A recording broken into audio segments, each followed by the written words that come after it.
Okay, this is problem number 1 on the tic-tac-toe version.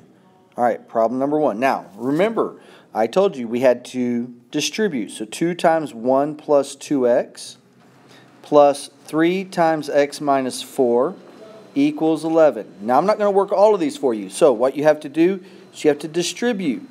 So you get 2 plus 4x. This is a plus 3. So 3 times x is plus 3x. 3 times negative 4 is negative 12. Now, we're not doing anything to the right side, so bring down the 11. Now, remember, here, we're going to combine like terms. So circle what's in common. So, for instance, I had the 4x and the 3x. That makes 7x.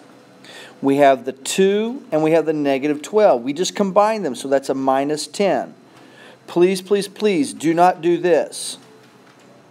We're not going to the other side of the equal sign, so you can't subtract. So please don't do that step right there. Let me go and erase that. Now, bring down your equal sign and bring down the 11. Now we have a two-step equation. So I'm going to add the 10. The reason I'm adding 10, I want to get the 7x by itself. 10s are gone. Bring down your 7x equals 21. Divide by 7 because 7 times x, we're going to do the opposite. And you get x is equal to 3. Okay, now on this problem right here, this is problem number 2. All right, again, I'm looking to combine like terms. Well, I can't do anything to this side. So you know what? I'm just going to leave it as is. So I'm going to write it down. 7 plus 6x equals. Now on this particular side, there's a distribution. So 2 times 10 is 20. 2 times 3x is 6x. Notice one step. Now, on this particular case, it's going to be interesting. Go ahead. We've already combined like terms, and that included the distribution. So we simplified basically each side. Now, continue with your step. I want to solve for the variable. So solve for the variable, whatever the variable may be. All right, so here's a 6x. The opposite of plus 6x is a minus 6x. You do it to both sides. Now, look what happens. 6x minus 6x is 0. Bring down your 20. On the same side, well, it's okay. 6x minus 6x also is 0. Bring down your 7. Now, notice that both of our variables are gone. Well, that's okay to do. When that happens, you look at what's left over. Will 7 ever equal 20?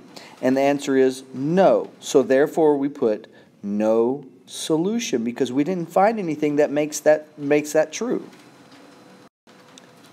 Now, on this particular problem, this is problem number 3. Notice that you have this negative 8 here. Well, you have to distribute that negative 8 to both the 1 and the p. So here I go. I'm going to write down the 3p. Negative 8 times 1 is negative 8. Now, that's still a negative 8 because it's now negative 8 times p, which is negative 8p equals 12. Well, once you finish this, we've done that step. This next step, I'm going to look to combine like terms. And you look on the same side. Well, notice I have a 3p and a negative 8p. Put them together, you have a negative 5p. Notice I didn't do anything with this negative 8 here, so I'm going to bring that down. So minus 8. Bring down the equal sign and the 12. Now, I have a two-step equation. I got to get this p by itself. So I'm going to add the 8, and I get 20. So this is gone. Bring down your negative 5p equals 20. Now, do not add the 5 because it's negative 5 times p. So I'm going to divide by negative 5 because it's a multiplication. Divide by negative 5. The 5's cancel out, leaving with p. And 20 divided by negative 5 is negative 4. And that's your answer, negative 4.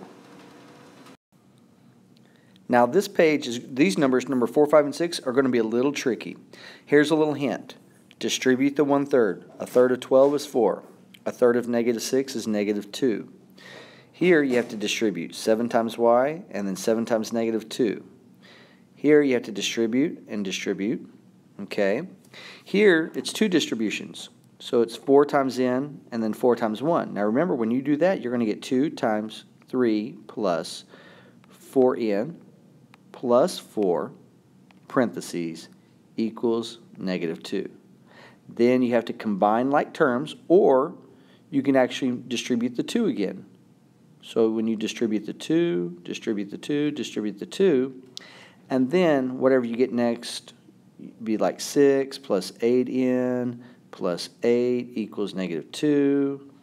And then you combine like terms. 6 and 8 is 14, so you get 8n plus 14 equals -2. And then again, you want to get the 8n by itself, so we're going to subtract the 14. And we get 8n equals -16. Divide by 8 because it's 8 times n. And you get n equals -2. And that's your answer. So I've done number 6. You got to do number 4 and 5. I'm going to let you do number 7, but remember, number 7, 4 times 3g, 4 times -2. And then you try to solve for g. On this particular case, you're going to get 12g minus 8 equals 7g plus 2. Now notice, this next step, you have variables on both sides. You either have to move the 12g over to the 7g or the 7g over to the 12g. You get to decide. On number 8, you have 2 sets of distribution.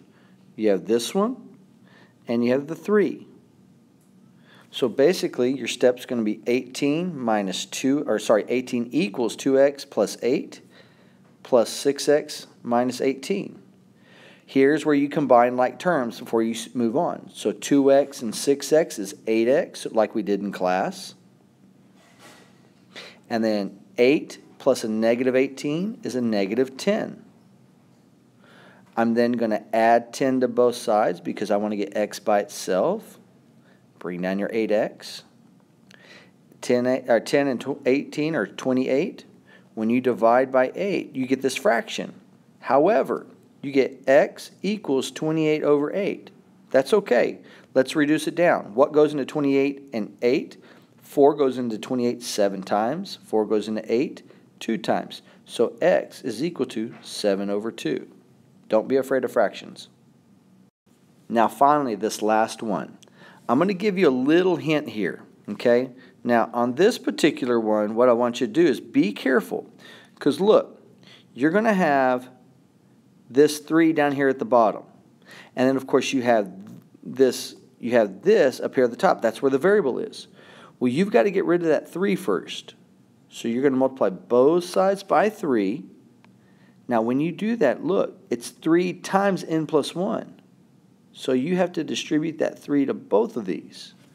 So here's the little hint. 5 times n minus 1 equals, and you're distributing it, you get 3n plus 3. I've done the hard part for you.